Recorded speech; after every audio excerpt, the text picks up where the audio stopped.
sana 안녕하세요. 만나서 반가워요. 반가워요.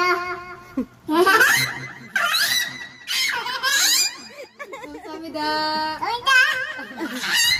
Hello guys! At andito na nga ako sa kinakatakutan ko nung lumating kami sa Pilipinas. Ang nangyari po kasi ay pagkadating namin, pagka umaga, inubot sipon si Yona and then pina-check up ko na siya kaagad para magkaroon ng gamot. And then sa awa ng Diyos, gumaling siya ng within 1 week. And then okay siya no, within 1 week, gumaling siya, wala na siyang ubo at sipon. And then after 1 week na naman, bumalik na naman yung ubo at sipon niya. Kaya ganyan siya, tapos pina-check up ko na naman siya kaagad. Kasi this time natatakot na ako kasi yung lagnat niya ang taas na dyan, umaabot na ng 39-40. Kaya sa pangalawang check-up niya, ang dami niyang gamot na iniinom dyan, guys. Tapos may isa siyang gamot dyan na hindi niya talaga nagustuhan. Kaya siguro hindi siya nag-okay dahil ang dami niya. Sinusuka niya kasi yung isa niyang gamot dyan kasi sobrang pait. Kaya siguro hindi talaga siya umokay dyan. Kaya no choice na ako dyan pagka umaga. Flight na namin ng Iloilo kaya hindi ko na siya binalik sa doktor. Kaya pagkadating namin sa Iloilo, pagka umaga, dinala ko na ulit siya sa doktor. Tsaka naman siya nagkaroon ng gamot and gumaling na siya ng 1 linggo. Kaya ayan, magaling na yan dyan siya. Nagipaglaro na siya. Anyway na, di bago talaga siguro siya sa klima sa Pilipinas, guys.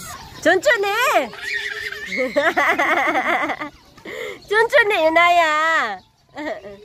So, ayun na nga nang pagkadating namin sa Iloilo after 1 week nang gumaling na si Yuna. So, back to normal na kami. Gumala-gala na kami. Diyan lang malapit sa amin sa bayan namin. At dahil December na yan at pa-Christmas na, so marami ng mga festival and activities sa bayan namin dyan. So, tulad niyan, meron dyan festival sa bayan namin nung time na pagkadating namin. Kaya hindi namin pinalagpas yan. Gabi-gabi lumalabas kami dyan, gumala, nanonood ng mga activity nila dyan sa plaza namin.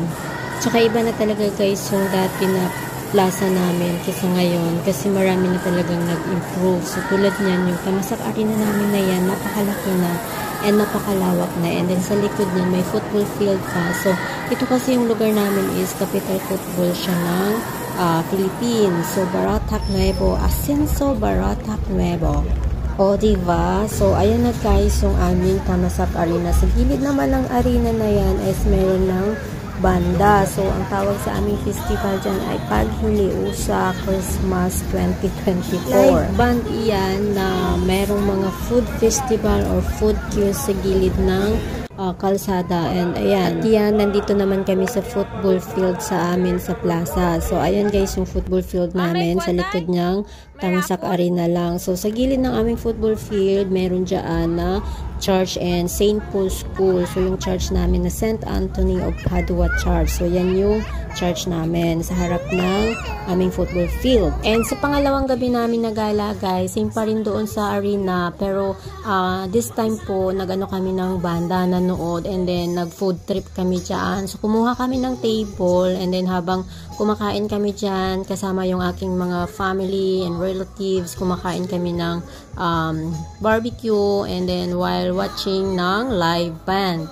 Kaya iba pa rin talaga kapag kasama mo ang iyong pamilya kahit saan kayo magpunta. Talagang makikita mo ang saya nila. Kaya kung masaya sila, masaya ka na rin para sa kanila. So, ganon. Bakal. Uma. Bakal. Ano baklon mo? Strawberry. You say it, bakal. Mabakal ako. So, ayun nga, dahil napakabilis lang ni Yona makakatch up ng mga words. So, napakabilis niyang matutong magsalita ng Ilonggo. So, marami na rin siyang alam ng Ilonggo words. So, nakakatuwa naman yung ganon. So, anyway guys, so, andito naman kami sa bahay ng aking tita or auntie, kung saan naabutan namin sila nagpapacking ng mga pang Christmas gift nila sa mga baby or sa mga kids sa school during Christmas party. Alam nyo guys, nakakatuwa tong pamilya ng aking auntie kasi busilak talaga ng puso nila simula noon pa kasi talagang every year nila ginagawa itong mga pagbibigay ng mga pagkain, mga pasnacks, lalo na sa mga schools na may hirap. So, ganun sila kabusilak guys. So, itong tita ko pala guys, so siya na parang tumayong second mother ko kasi simula nung high school ako, talagang physically, emotionally, financially, talagang lahat nakasupport siya sa amin magkakapatid. At lahat ng magkakapatid kami ay tumira sa bahay nila kasi meron silang mga konting business naman guys. So ayun, nakatulong kami sa kanila simula bata pa kami hanggang sa paglaki namin. Hanggang ngayon sa may kanya-kanya na kaming asawa, nasa tabi pa rin namin yung tita namin. Talagang nakasupport siya all the way sa mga ginagawa namin. Kaya naniwala na talaga ako kapag mabait kang tao, mas lalo kang binibless ni Lord. Kaya ganyan yung tita ko kasi mabait siya, kaya busilak yung puso niya, busilak din yung blessing na tinatanggap nila. Kaya super thankful kami sa tita namin na yan kasi talagang napakabait niya simula noon pa hanggang ngayon. So, ayun na guys. So, next na gala namin is yan, si Yuna, naglalaro siya sa my kids cafe or parang kids store. ABC! Ang isa isli daga. Isli ang isa.